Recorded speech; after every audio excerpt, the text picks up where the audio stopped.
Hey everyone, welcome back to CryptoCache. Thank you so much for joining me here. I hope you're having an amazing day. We're going to take a quick look here at Bitcoin, help you understand a little bit about the next steps and what's happening here, and just obviously address the correction we've seen here. It is expected. I mentioned yesterday that we're going to see this here soon, so try not to worry. The sky isn't falling. I don't think it's going to fall significantly or decrease a large amount, but just know that, of course, it's creating a ripple in the market, because obviously when Bitcoin suffers, you see a lot of other altcoins do the same. So it's pretty much a red day, for lack of better terms, which isn't terrible depending on the scenario, right? We actually just opened a short-term swing trade, or correction, a short trade to the downside, and we were able to hit 2 of our 3 profit targets already and got stopped out on our trailing stop. So perfect stuff there. It's been a good day here, no complaints, right? And again, I send out signals for every trade that I take, so if you're currently a community member, of course, you'd know that. But if you're new to the channel, maybe consider joining my trading community where I actually send out signals for every trade that I take. I provide you with a trading academy as well, a series of videos helping you become a better trader, starting with the fundamentals and the basics, right? But I do this every day for a living, and I can tell you it's a very much a possibility. You just got to have a good temperament and make sure that you stick to your guns, right? And there's obviously a lot to learn, but generally speaking, it's not that hard if you develop a good risk tolerance. I'll try to elaborate on that as we go on here, but generally speaking here with Bitcoin, first things to note, and this is the obvious, more important thing to acknowledge, the elephant in the room. We're still up over the 50-day set moving average, and as a matter of fact, the price came down to kiss that at right around 42,800. Okay, so great news is the 50-day SMA is working as it should, as a tentative support level. Now I say tentative because there's a possibility it might come a little bit lower than that, but that should essentially average out at that price point. That's the goal and that's the idea, based on the simple fact that the 50-day set moving average works as a very strong support level in most cases. But the first time it's tested isn't necessarily a good indication of a support, right? We need to see it hold for a few more days in order to kind of feel more comfortable with that. So if the price were to continue to regress a little bit, we'd be just fine. There's nothing wrong with that. That's pretty standard for, par for the course, essentially. But truth be told, Bitcoin was overextended. It came back down. That's perfectly fine. You can see on the RSI for the 1 day, we're still under 70, which is great. I like to see an RSI over 50 and under 70 in most cases, especially on the 1 day chart. That's always a nice thing. But all in all, the macro looks good here. I don't see, again, this correction, if it were to see even a couple more red days here, I wouldn't see that being as a problem. That's kind of a normal thing because it was overextended. We were up 11% on 1 day and effectively 25% from bottom to top in the last 5 trading days. Okay.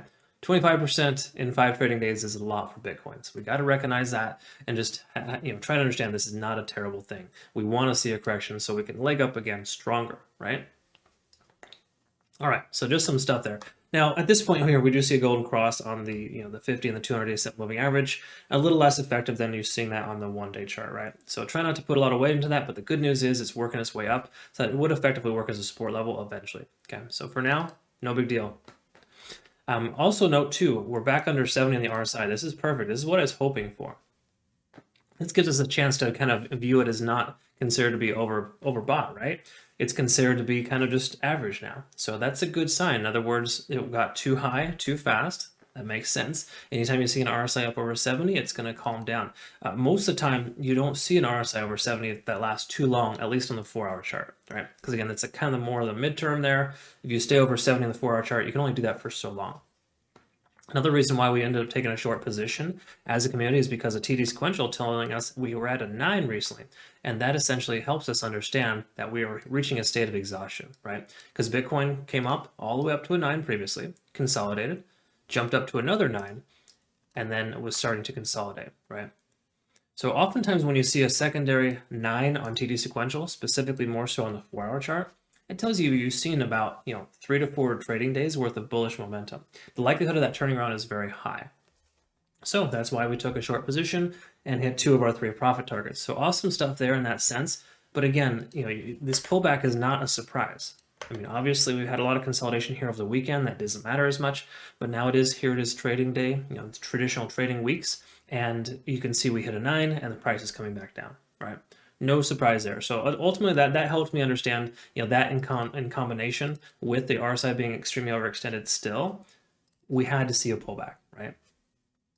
So again, good stuff in that sense. Nothing terribly problematic. Just keep in mind, we do have a MACD divergence here essentially, which does kind of signal us to take basically a swing trade of some sort, that would likely be to the downside. So if you're going to short, now would be the time.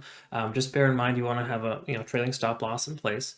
And just note as well that if we're going to come down, we probably won't see anything lower than 42,300, 42,000, just I would say in general. I feel like 42 should be the most recent bottom. Worst case scenario, it comes down to 41.5 and holds as support, because this is where we have a large amount of volume here, right? So we take a look at the volume profile in the last, small amount of time frame here, just say the last 5 trading days. We can see the largest amount of volume is at 41.5. So if the price were to come back down, we could see a nice little buy wall here and essentially likely another leg up. I think that's a worst case scenario. The likelihood of coming down that low is lower, right? Because we have a strong volume profile. I do think that right here around 42.3, 42.5, somewhere in that range, we should see a bounce. And what that would do is that would still give us higher lows, right? And we'd still retain our higher highs for the moment, okay? So all in all, that would be ultimately what we're looking for. So I would recommend considering buying the next dip if it were to come down closer to 42,000. That would be my recommendation. 43,000 is not a terrible price point either. So if you DCA it into 43,000, I think that's still perfectly fine. Again, for the moment, pending all the crazy news we might see next month with inflation, for now, I think this is probably going to be the likely bottom. It's just my personal opinion based on the facts that we have here so far, right?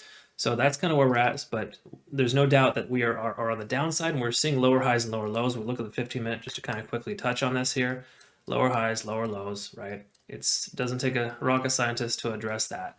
That is a notorious sign for a downside, okay? So just keep that in mind. Until it can break above one of those and start making a higher high, if nothing else, or maybe just say a higher low, for example, then we don't have an expectation of a turnaround anytime soon. Okay, so again, just something to acknowledge there. Moving on to also the 1 hour chart, we're going to take a quick look at HMO Cloud. We can see we intersect with the price action here, right? So if you have a long position, you may want to consider closing it. The baseline is above the conversion line, and that's notoriously a short signal as well. And then of course we're traveling into the cloud, or soon to, right? So the cloud could very well work as a support level. We've seen that happen before, so bear that in mind as well. We're not totally in short territory per se. You don't necessarily have to short everything and sell all your positions, but on the same accord, just expect the price to pull back a little bit further. So again, the thing we want to try to look at here in the near future is how the price responds to the cloud. If the price continues to progress upwards like this, then that would be an indication that we're probably still okay. We're back on track, and we should expect that to hold. The cloud is a very good support level. Just note that this lagging span is telling us to close our long position, and same thing here as well. So if you do have a long position open, again, depending on your entry point, of course, you may want to consider trimming or taking some profits, right? That's basically what it's telling us. You don't have to, of course, right? You can let it ride if you're that type, and that's perfectly fine. Again, this is a long-term investment for you. Let it go. Don't even bother with any of the stuff I'm telling you. The one takeaway you want to have if this is a long-term investment is that you might want to consider dollar cost averaging, closer to 42, closer to 43 if possible, because that might be a stronger likelihood. Again, lower highs, lower lies, my God, lower highs, lower lows, lower highs, essentially just telling us that the price is going to continue to progress downwards for the time being, right? It's no guarantee, of course, it could turn around, but the fact that we're seeing that as a consistency in the last, few hours is kind of an indication that the price is coming down. So once again, it's not that the sky is not falling. Try not to anticipate that we're going to see a terrible turnaround here. There is a chance we might see a couple of days of bearish momentum. I do think that 40,000 / 40,500 would be the absolute lowest in the immediate future, because that's a nice, strong little support. But once again, time will tell, of course. That's why we look at this every single day. So, again, just be careful and cautious, as I like to always try to say. I don't think anything lower than 41.5 is likely at this point, just based on our volume profile for the moment. But once again, we'll bridge that gap when we get there. Again, pending no craziness with Bitcoin, just say it in the world, right? No craziness with the news, those fundamental things we have no control over. The technical charts still look good for a bullish continuation, right? We've broken a very major trend line for Bitcoin. We're still on the up and up. I don't think that it's a cause for any immediate concern. Just know that 44,000 is proving to be a very strong resistance level, because once again, in the one-day candlesticks, we haven't seen it close above yet. And also, as I mentioned in yesterday's video, we've got a pretty decent amount of resistance here. And the main reason why is because we have very, very low volume.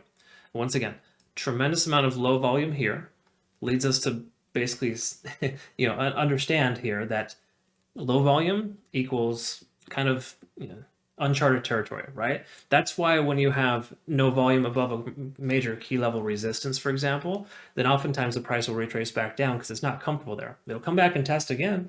There's a good chance we'll test 44,000 again in the near future. But for right now, we can expect the price to kind of hang out between 42 and 44,000, right in that range there. Again, 41.5 is the absolute lowest. So if you're going to set some dollar cost average targets, 41,500, 42,300, and then maybe 43,000 as well. Those are 3 decent targets, I would say, to either shoot for on a short trade and or dollar cost average targets if you're trying to plan to go to the upside. Okay. Again, just some advice there, some friendly advice. These are things that I would do. I'm not telling you to do that specifically, but on the same accord, these are things that I'm doing myself every single day, and I can assure you that it's still viable, right? So again, sky isn't falling. Bitcoin's in good shape. Try not to be over concerned, but you are going to see some corrections in the market because just to clarify, we see pretty much red across the board, minus a couple of unique coins like IOTX, for example. Something happened with that, which I'll cover that soon. And just generally speaking, we don't see any green right now. Okay, and it makes sense. Bitcoin shot up to 45.5 and turned right around like almost instantly. It was pretty fast. And then just, again, it's because that volume profile, there's no volume in the range between 44 and 46, so we can expect that to be a resistance zone. All right, so we just need to build more volume here right around 43.5, 43,000, right in that range, and then we can eventually leg up again, just like we did over the weekend. Okay. All right, well, I hope you learned something here today, of course, and it made sense. I try not to speak in circles. Sometimes I do that, but my whole purpose, again, is just to help teach you to become a better trader. Once again, I've got a trading community with the Trading Academy and signals that I send out for every single trade that I take. We've been hitting pretty much every single signal that I've sent out recently. But again, I don't go crazy bonkers with a ton of signals, at least not until we have a definitive place in the market. Speaking of which, by the way, one last thing. I do think that we need to close above 46,000 at the very least to be able to have any type of confidence from Bitcoin to establish that as a true bull market, okay? We're still not out of the clear yet. Even though we've broken a major trend line, you can't consider Bitcoin to be completely bullish just yet. Even though I do think it's making its name here and it's kind of getting back on track. I think we still need to, we can't be premature, right? We don't want to just go all in based on that sentiment. The likelihood of us seeing, kind of some red days in the next month or two is still very high, okay? Once again, I think 46,000/48,000 would be a recommended consideration for an actual bullish type of trend from Bitcoin, and we can be back on track at that point. Until then, I think we've still got to be cautiously optimistic. So again, hope you learned something here today. Thanks again for your time. We'll see you in the next video. You take care.